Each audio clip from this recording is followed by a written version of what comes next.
Welcome to EJB Talks, Rutgers Blaustein School experts in policy, planning, and health, where we talk with our faculty and staff experts, as well as students, about how the fields of public policy, urban planning, public health, health administration, and public and urban informatics affect your lives.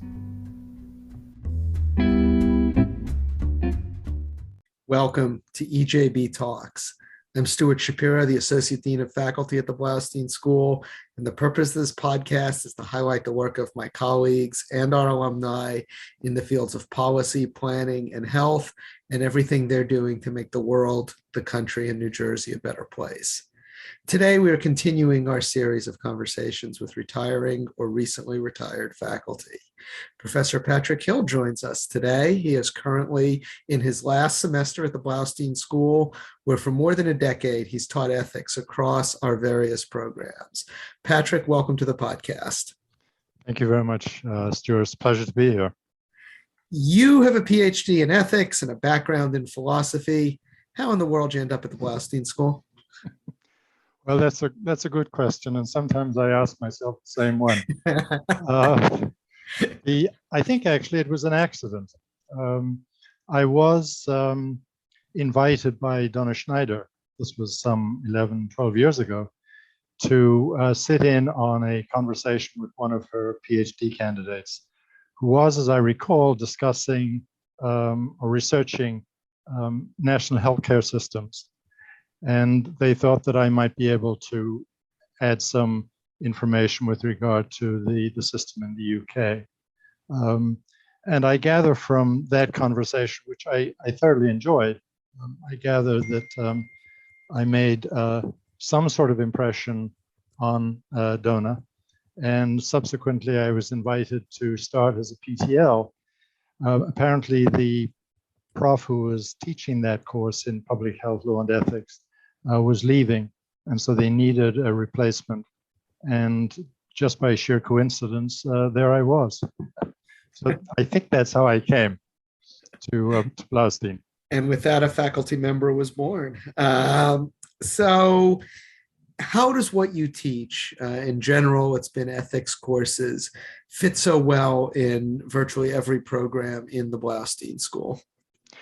Yes, it may seem a bit odd or counterintuitive. Public policy, planning, public health. Actually, when you look at it a little more carefully, you see, for example, with public health, the issues have to do with the distribution of resources within society. Planning, I think, is in many respects a parallel to that, and so would be policy. They can all be approached and interpreted within the context of, say, something like the social contract.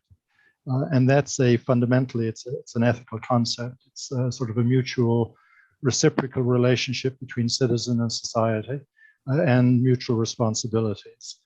Social justice is central to that, obviously within the context of a society of restraints on individuals in the interest of the public's well-being. And in that situation, there can be conflicts that can be resolved, obviously, by law, and many of them are. But more fundamentally, if you will, to inform the very policy or the very planning or the very intervention in public health, to have it informed by an ethics orientation is really important, indeed necessary. So it doesn't seem to me to be surprising, and I've always sensed that I fit in very well in even though I'm the only one with this background. And perhaps that's one of the reasons why I've been spread over the separate schools. Certainly, all of those disciplines are concerned with what's right, like what's the right thing to do. And as such, that at its core has to be informed by some system of ethics, some set of beliefs about what right means. So I think it is quite natural indeed that you are here. I agree. You have a new book coming out. Why don't you tell us a little bit about that? Sure. It's entitled No Place for Ethics. Which isn't the And Blaustein School. It's not about the Blaustein School. no, actually, it's about the United States Supreme Court and the judicial review system that they use, and legal positivism. And the book itself, which it took me about 4 years to write, actually grew out of my teaching in the public health courses, because several of the cases that I've included in the book were cases that I taught during my public health ethics and law courses. The basic sort of thesis of the book is that because judicial review in the United States since the 19th century has been informed by legal positivism, it has of set purpose excluded any consideration of ethics. In other words, the perception of law, the understanding of law in our judicial review system within the Supreme Court, and all of the courts, it's not just the Supreme Court, but I focused on the Supreme Court. They are all chary of thinking of law as in any way involving ethics. They would see that as either moralizing law or else legalizing morals. In either case, they would see that as a contamination. And of course, this grows out of, as I say, a historical development in the United States where we became much more pluralistic. And we began to see that, for at least efficiency's sake, just thinking of law as written, simply as authorized by those authorized to enact law, was a sufficient explanation and justification for law. So the much older tradition that I trace back to the natural law theory is, of course, it's not just law as so ordered, but it is law as just. And so that would suggest then that law is subject in the final analysis to ethics and it's answerable to ethics. And the cases that I selected were in fact to demonstrate how, as a result of this separation of ethics from law, while constitutionally they may pass muster, ethically they don't. And they are seriously deficient in that regard. Can you give us an example of one of them? Sure. I think one of the most poignant cases that I discuss in the book is the DeShaney versus Winnebago case. The decision was written by Chief Justice Rehnquist, and it was a 6-3 decision. It involved a young boy, a 4-year-old boy, Joshua DeShaney, whose parents had been divorced. He was given, his custody was given to his father. The father moved to Wisconsin, and there he proceeded to physically abuse Joshua so badly that eventually he suffered irreparable brain damage and was largely institutionalized. At this point, the mother, who was still living in California, Joshua and his father had moved to Wisconsin, sued the father, but more directly sued the Department of Social Services in Winnebago, in Wisconsin, on the grounds that their care of him had in fact violated his liberty interests under the due process clause of the 14th Amendment. The case finally went to the Supreme Court, and the ultimate decision was, of course, was not in favor of Joshua, but was in fact in favor of the Department of Social Services. What was very disturbing about the case from an ethics point of view, decision from an ethics point of view, it was premised on the the due process clause, the substantive due process clause of the 14th Amendment. According to that, the government has no positive obligation to protect the interests of the citizen. It merely has to refrain from interfering with those rights.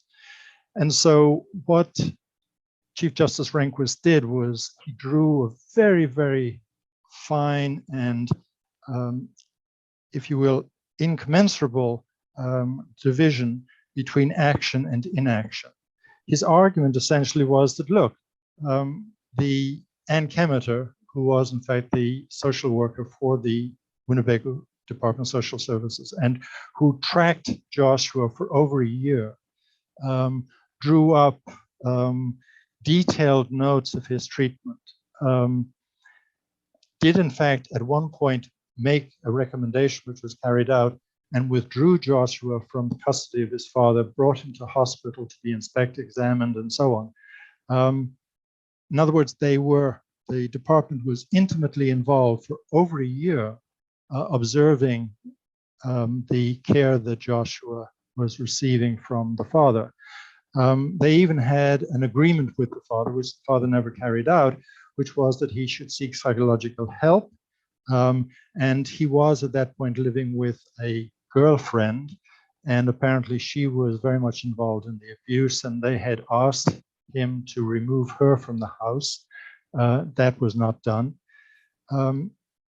Yet when, as I say, Chief Justice Rehnquist looked at the facts of the case, he drew this very, very stark division between action and inaction. And his argument was, look, the Department of Social Services in Winnebago did not inflict, itself did not inflict this physical harm on Joshua. So there was no action in that sense. And therefore they cannot be held accountable. The due process clause is only there to protect the individual from government interference. And since the Department of Social Services as a government agency did not inflict this damage, therefore it could not be held accountable. Now, that might be fine and large on this, legal positivistic interpretation of law.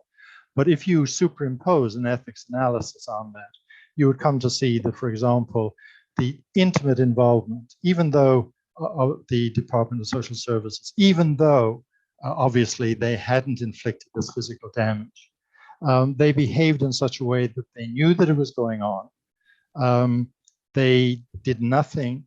And in fact, in doing nothing, even though they took responsibility for a period of time, took Joshua out of the custody of his father, but then returned him, they were at least complicit from a moral perspective in the damage that was done to Joshua. The fact that they returned him to his father's custody, which interestingly, Chief Justice Rehnquist, and I find this mind-boggling, said that that left Joshua in no worse harm than before.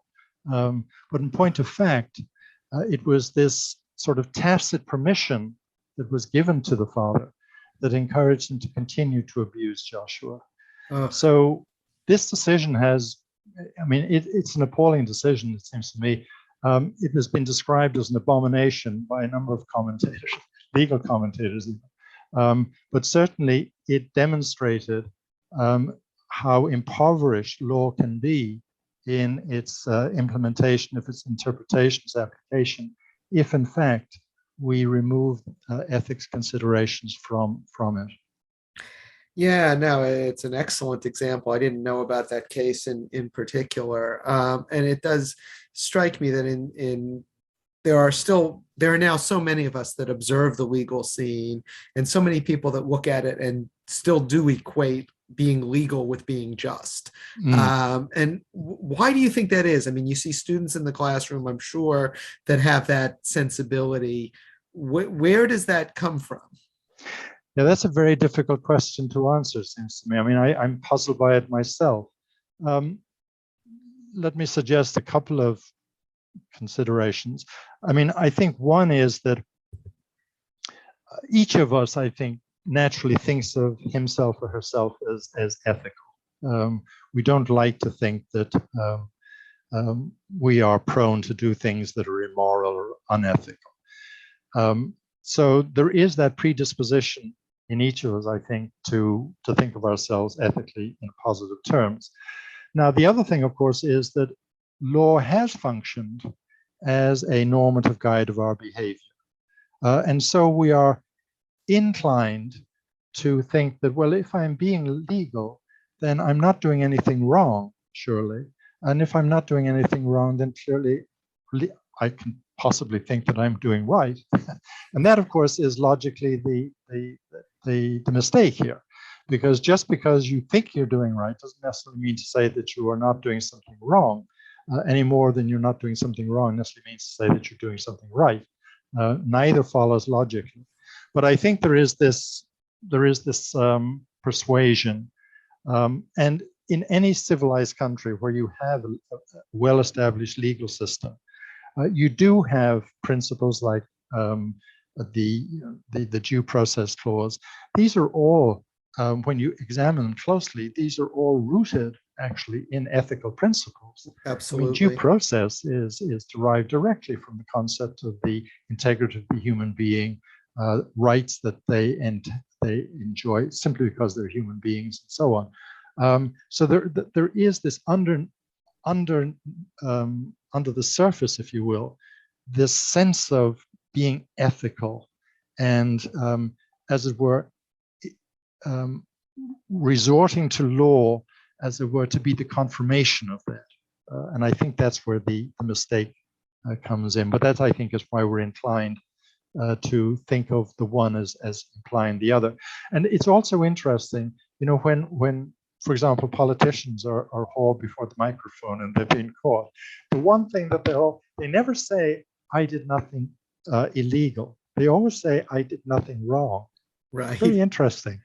And of course, what they're saying is that implying, because it's really not, I've not behaved illegally, and therefore I can say that I've not done wrong. But they will never say overtly, I have done nothing illegal, because they know they have.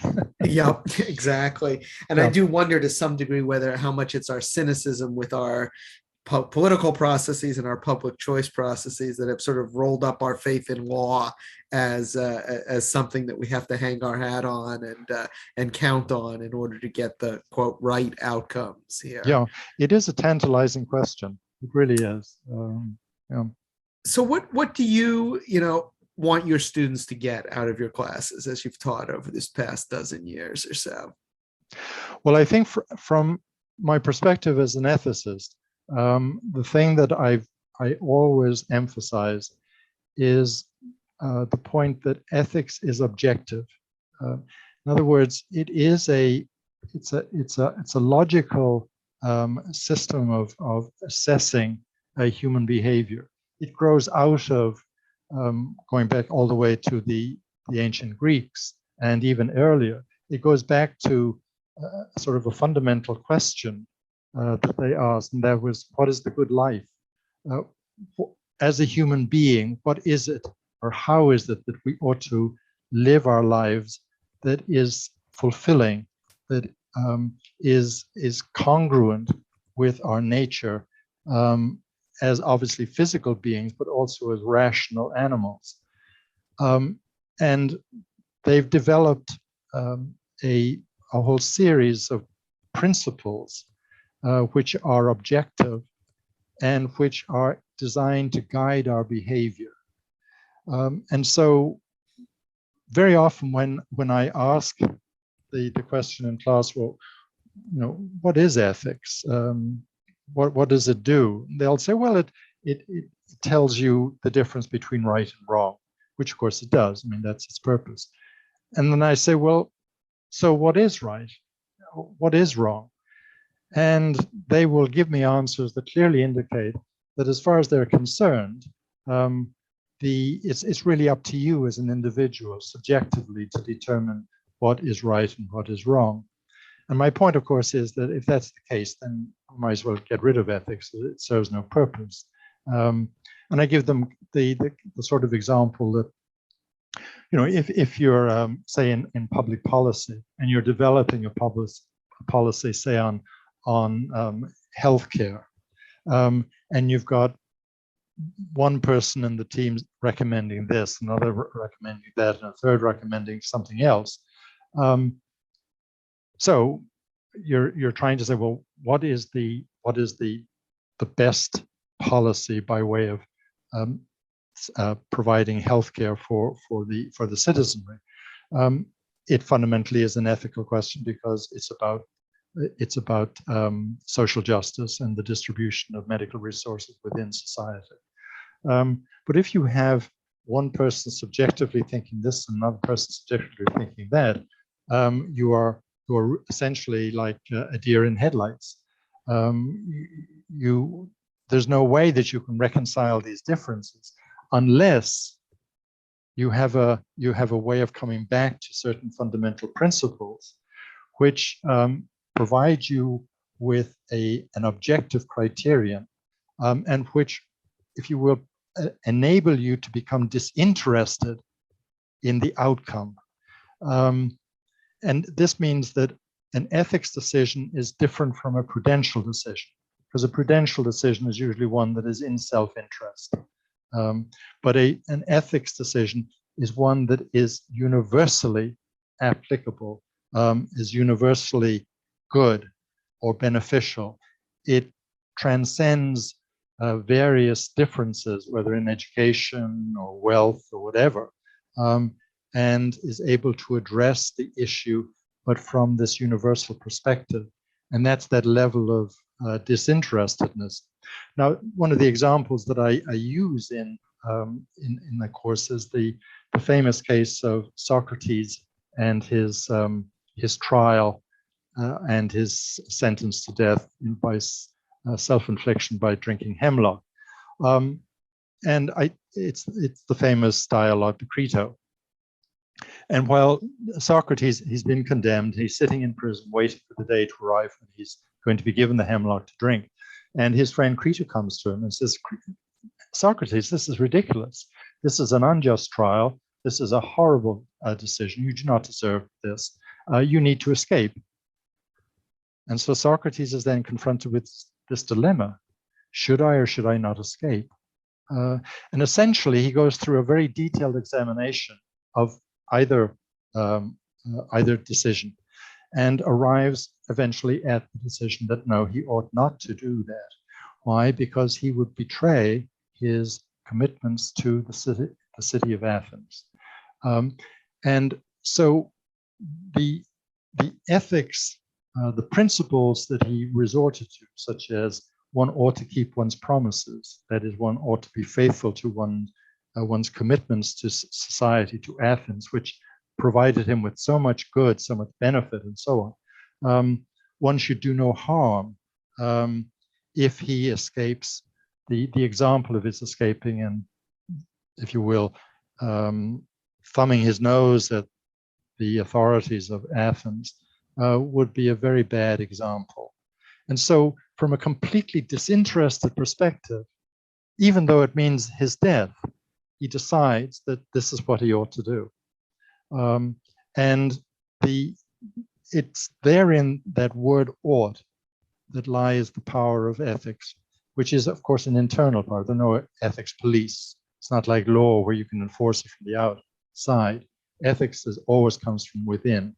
And that's why logic and reason are so important, because both are universal in their final judgments. And so when we arrive at a decision that I ought to do X, Y, or Z, I ought to escape or I ought not to escape. If I accept that ought, then I'm obliged to pursue it. Otherwise, I am being contradictory. I'm being untruthful with myself, and I'm being untruthful with others. So, as I say, I think that what I've been trying to do is really to present this perspective on ethics as objective and not subjective. Great. And looking back, what are you most proud of your time in front of the classroom at Blast State? Well, I'm not quite sure that I would want to answer the question as worded, but let me put it this way. I think what I'd like to be remembered for, Okay. would be that I have this this deep faith in reason and the power of thinking. My favorite quotation, one of my favorite quotations, is from the English writer G.K. Chesterton. And in his little book called The Ethics of Elfland, he had this little phrase, this saying, which captured my imagination and remains with me throughout my, and I read this many, many years ago. And it was this, he said, there is a thought that stops thought, and that is the only thought that ought to be stopped. There is this, he was actually fighting a contemporary advocacy for profound skepticism in the capacity of human beings to think and to work their way through to a moral life. And so he fought for this belief in the power of reason and thinking. And if I'm remembered by anything, I'd certainly be happy if I was remembered by this. Well, I think that's quite likely among both your colleagues and your students. Patrick, thank you for coming on today. Thank you very much. My pleasure. Take care. Also, a big thank you to Amy Cobb and Karen Olson, our production team. We will see you next week with another talk from another expert from the Blaustein School. Till then, stay safe.